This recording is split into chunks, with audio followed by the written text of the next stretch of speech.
It's kind of funny to think that everyone is seeing these videos like a week apart, but I'm really filming them like right after the other. Anyway, hi and welcome to, or how could I mess that up? Hi and welcome to, or back to, my channel. I'm Kit, and today, Milena Ciciotti is giving advice. Before we get into it, I would like to note that I don't know Milena, and these are my thoughts and opinions on the content she puts out for public consumption. That being said, thank you for clicking on this video, and I would like to give extra thanks to my patrons. Links to my socials and Patreon are below, along with sources and resources. And now, on to the reason we're all here. Christian YouTuber Milena Ciciotti is giving advice, and the red flags are waving. Full disclosure, I just finished A Well-Trained Wife by Tia Lovings, so perhaps I'm a little more on the lookout for red flags than... well, no. I'm pretty sure even if I hadn't read the book, or any of the other books by formerly submissive wives harmed by biblical patriarchy, I would still be looking sideways at this. Actually, I look sideways at most of Milena's content, but in this video, we'll be focusing on 3 videos in particular. Let's get into it, starting with things I don't do as a wife anymore, and obligatory disclaimer,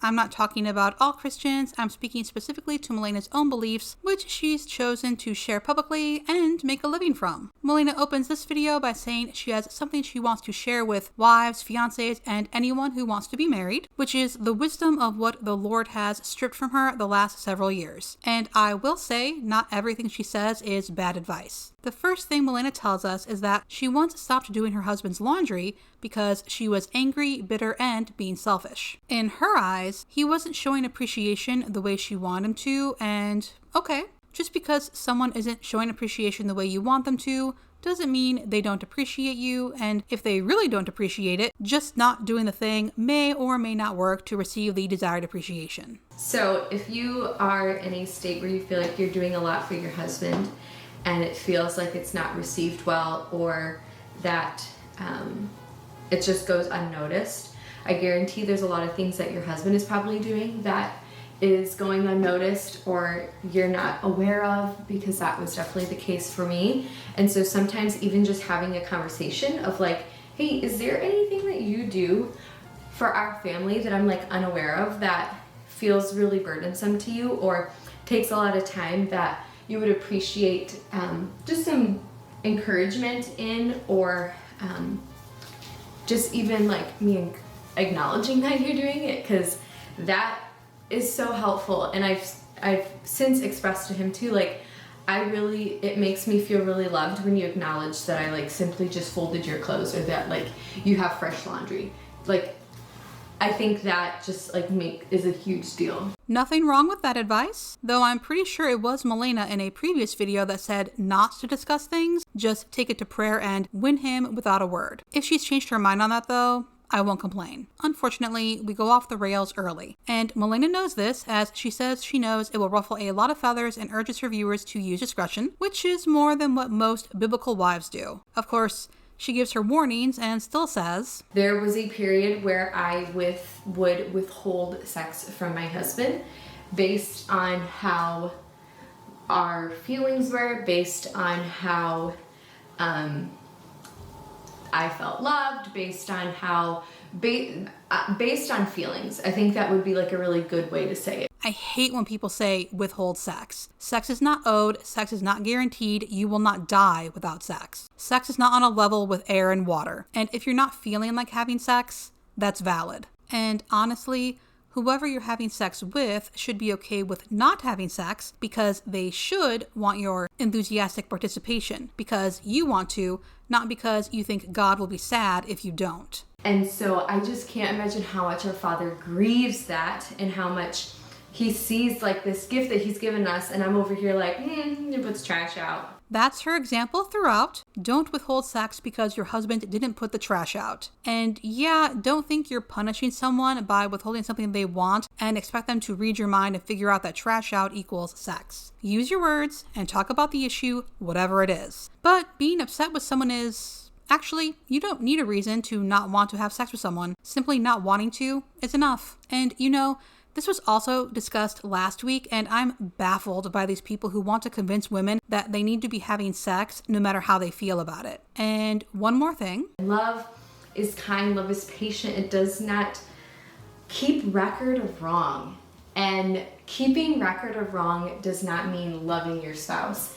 And so when you vow and take a vow to your spouse of how you are going to be when you're married, loving them means loving them in all conditions and loving them in all ways. And so keeping record of wrong is just unbiblical, and it was just wrong of what I was doing. I'm pretty sure she's mentioned this before. Love keeps no record of wrongdoing. And yes, if you say you forgive someone, don't cast whatever you forgave them for up to them months later, but that doesn't mean you develop amnesia every day or that they can do whatever and, hey, you love them so you don't remember it. That's such a dangerous idea to perpetuate. Our friends Chad and Tori told us this is something that they do. Like, whenever they are getting in an argument, they will stop what they are doing and they will get intimate. And the amount of, like, how much that diffuses a situation is insane. And so if you have not tried that before, it is a great little technique, and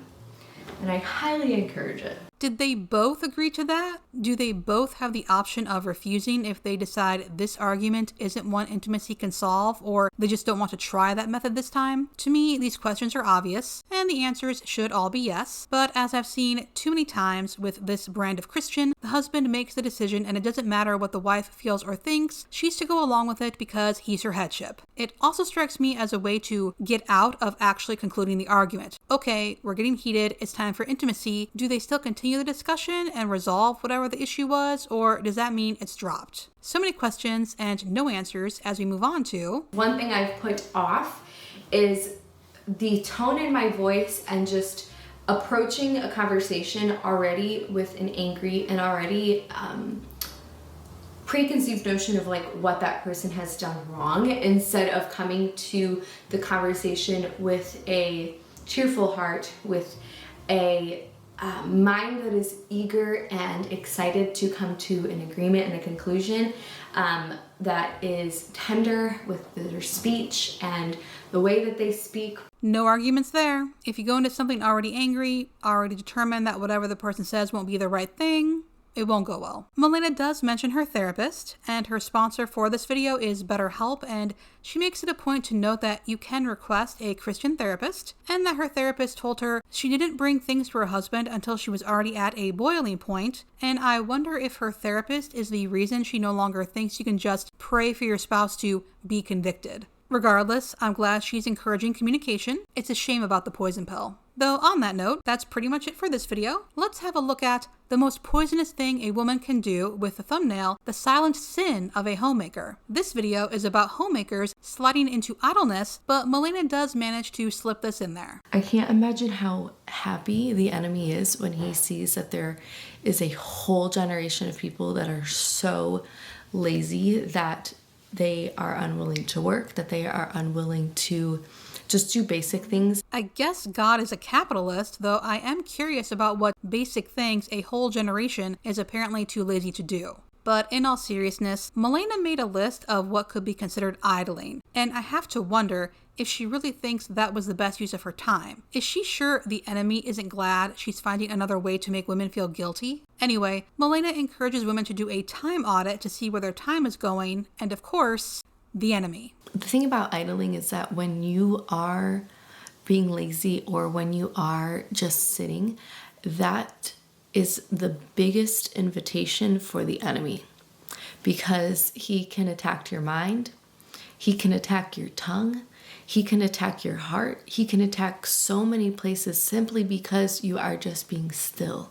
But when you keep your hands busy, when you are having purpose, it doesn't give time for the enemy to do much. Keep yourself too busy to think, and that will keep the enemy at bay. When you have time to think, that's when you're in trouble. Interesting. It's not surprising, but it is disappointing that Milena goes on to blame idling for depression. As for the list, playing with your kids, snuggling with your kids, creating delicious meals for your kids, doing household chores, making your home beautiful, using your gifts and talents to make the things around you excellent because we serve an excellent God, taking a nap if you were up all night with a baby, going to therapy, getting coffee with a friend, are not idling, though she does go into quite a speech about the last one. And this is where it can get tricky, because this is where I feel like the Lord really convicted me, because he was like, well, you may be getting coffee with a friend, but your words are idle.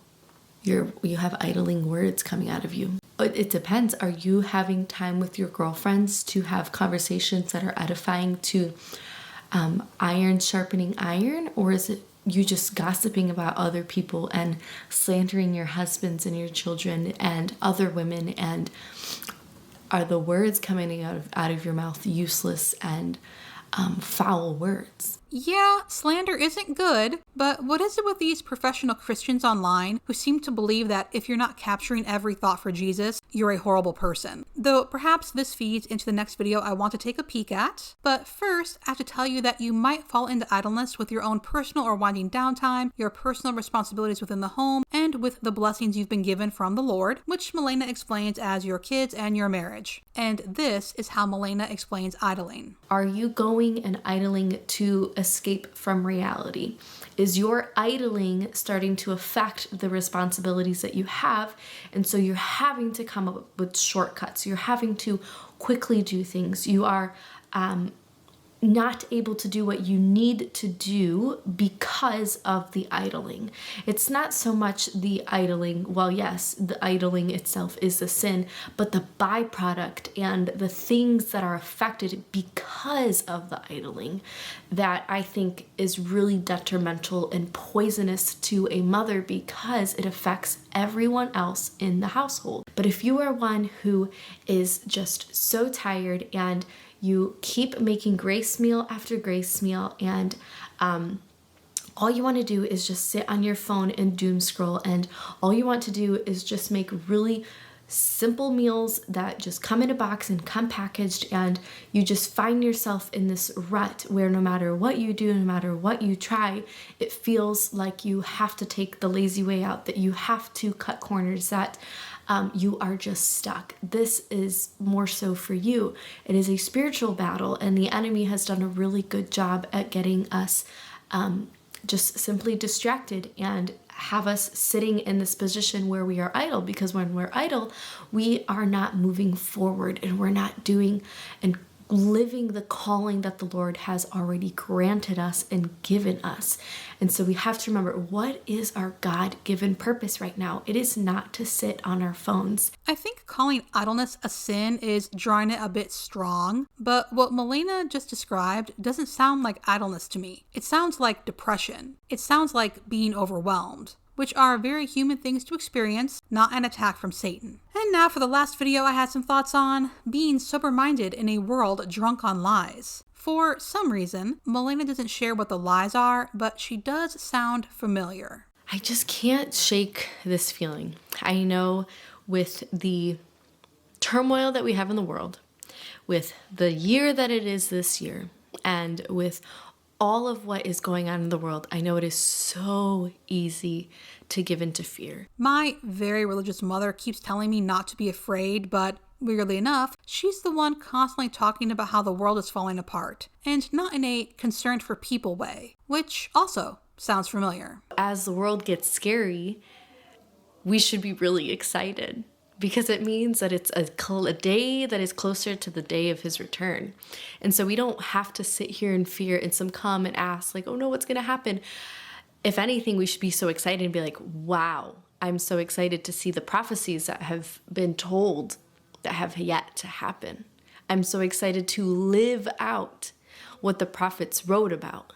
Like, I am so excited to live out what John wrote about. Like, these are exciting times that we're living in. That is quite a statement, and I have to wonder if Milena would be half so excited to be living in these current times if she wasn't safe at home in the States. And if excitement and joy and all the fruits of the Spirit aren't things that we are experiencing right now, then we need to check our hearts. We need to check our minds. Where is our heart? Where is our mind? Because it is clearly distracted. And if it's distracted, you're not sober-minded. Or you could be concerned, worried, scared for the people who are feeling the effects of the current times. Is it just me, or does this type of Christianity nurture a sort of carelessness toward other people? Not even just non-Christians, but people who aren't themselves. Like they're somehow morally superior, favored by God, something, because they aren't the ones experiencing misfortune. But they're also unconcerned about the people who are. It's very strange. you can also be intoxicated by the lies of the world. And so what are the lies that you are believing right now? What are the lies you're holding on to? What has the enemy been so good at deceiving you to believe, distracting you in a way? What are the things that the enemy is so good at doing right now in your life that is preventing you from having a sober mind? I also find this very strange. It seems like something people would tell themselves if they didn't want to believe something because it didn't fit their narrative. Milena doesn't give any examples of what she thinks might be a worldly lie, which is a shame because I don't like to assume. Anyway, I have one more thing I'd like to say. Am I living just like the world?